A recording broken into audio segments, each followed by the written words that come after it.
விபச்சாரம், வேசித்தனம். இது ரெண்டுக்கு என்ன வித்தியாசம்? விபச்சாரம் என்று சொன்னால் ஒருவருக்கு திருமணம் ஆயிருச்சு, திருமண உறவுல இருக்கிறாங்க, ஆனா அந்த திருமண உறவுல உண்மையாயிராமல் அதற்கு புறம்பே சென்று உறவு வைத்து கொண்டால் அதுதான் விபச்சாரம்.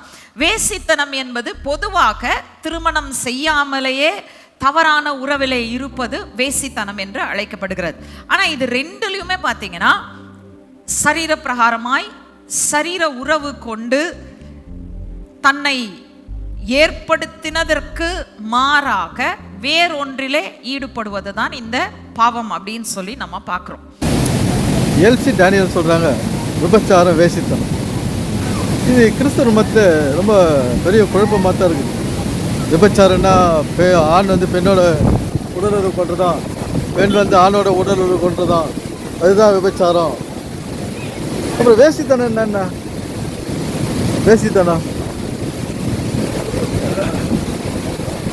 வேசித்தனம்னா இப்போது விபச்சாரம்னா மற்ற பெண்களோடு மற்ற ஆண்களோடு நம்ம உடலுறவு வைத்துக்கொள்வது விபச்சாரம்னு சொல்லலாம். என்ன ஆனால் வேசித்தனம் அதுக்கு அது எப்படி சொல்லலாம் நம்ம? அதாவது விபச்சாரம்னா மற்றவர்களோட ஒரு தவறான வழியில் போகிறது விபச்சாரம். வேசித்தனம்னா தன்னைத்தானே கெடுத்துக்கொள்வது வேசித்தனம். தன்னைத்தானே கெடுத்துக்கொள்வது, தன்னுடைய உடலை ஆரோக்கியத்தை நின்று கெடுத்துக்கொள்வது, தன்னுடைய குடும்பத்தை கெடுத்துக்கொள்வது வேசித்தனம். ஆரோக்கியத்தை கெட்டுன்னா எப்படி கெட்டு போகுது? ஆரோக்கியம் சரீரத்தினுடைய ஆரோக்கியம் கெட்டு போகுது. எப்படி கெட்டு போகுது?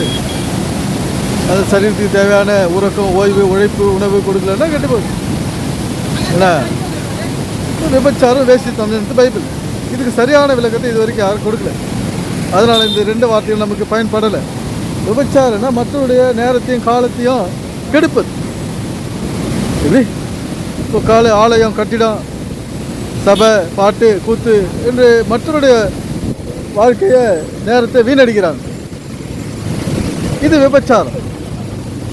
மற்றவருடைய வாழ்க்கையை கெடுக்கிறது விபச்சாரம். தன்னைத்தானே கெடுத்துக்கிறது வேசித்தனம்.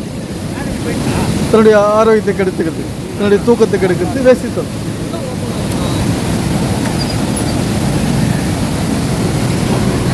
எப்படின்னா இப்போது தலைமுறைக்கு ஜான் ஜபராஜ் டை அடிச்சிருக்காரு, ஒரு கலர் பூசி இருக்கிறார். அது ஆரோக்கியத்தை கெடுக்குது. அதிக உணவு ஆரோக்கியத்தை கெடுக்குது. அதிக உழைப்பு ஆரோக்கியத்தை கெடுக்குது. இதை பற்றிலாம் கவலைப்படாத நம்ம இங்கே அங்கேயே தெரிஞ்சுக்கணும், கடவுளை தேடி போய்க்கணும், அழைச்சிக்கணும், தூக்கத்தை கெடுத்துக்கணும், நேரத்தையும் காலத்தை வீணடிச்சிருந்தா அது விபச்சாரம். மற்றவருடைய நேரத்தை காலத்தையும் வீணடிக்கிறது விபச்சாரம். தன்னை கெடுத்துக்கொள்வது வேசித்தனம். தன்னுடைய சரீரத்தை தேவையில்லாத விஷயங்களுக்கு அதை செலுத்துறது. நேரத்தோடு தூங்காதது ஒரு விபச்சாரம், வேசித்தனம். இது நேரத்தோட தூங்கலைன்னா வேசித்தனம். நம்ம வேசித்தனத்துக்கும் விபச்சாரத்துக்கும் அனுப்புறது யார்? இந்த பாஸ்டர்கள். நம்மளை விபச்சாரத்திலே வேசித்தனத்திலே தள்ளுறது யார்? இந்த பாஸ்டர்கள்.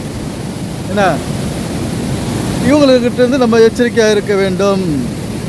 இவர்கள் கடவுளை காட்டுறேன், பைபிளை பற்றி சொல்கிறேன் அப்படின்னு நம்முடைய நேரத்தையும் காலத்தையும் வீணடிக்கிறாங்க. வீணடித்து நம்முடைய எதிர்காலத்தை அழிக்கிறாங்க. நம்முடைய சந்ததி வறுமையில் மாட்டுது. ஏன்னா ஒரு சொந்த வீடு கிடையாது, சொந்த வீடு இல்லை, சொந்த வீடு கிடையாது, பேங்க் பேலன்ஸ் கிடையாது. இப்படி நம்முடைய நேரத்தின் காலத்தையும் வீணடிக்கிறது அவருடைய வேலை. இவர்கள் யார்? விபச்சாரக்கார, மற்றவருடைய வாழ்க்கையை கெடுக்கிற விபச்சாரக்கார பாஸ்டர்கள், விபச்சாரிகளை ஒன்றலாம். யார்? நம்முடைய வாழ்க்கையை நேரத்தையும் காலத்தையும் வீணடிக்கிற, பணத்தை வீணடிக்கிற விபச்சாரக்காரர். நாம் இவனை நம்பி போகிறோம். நம்ம வேஸ்ட். இது பூண்டி டேம், பூண்டி லேக்கு. இப்போ மழை காலமாக இருக்கிறதுனால இதுலேருந்து தண்ணி திறந்து விட்டுக்கிறாங்க, அதிகமாகிடுச்சு. இது பிரசஸ்தில் இது கடலுக்கு போகுது. பூண்டி லேக்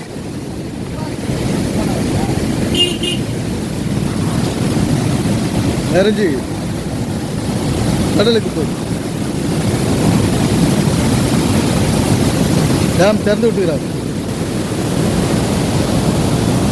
அது யூடியூபர் ஒருத்தர் வீடியோ எடுக்கிறார் பாருங்க.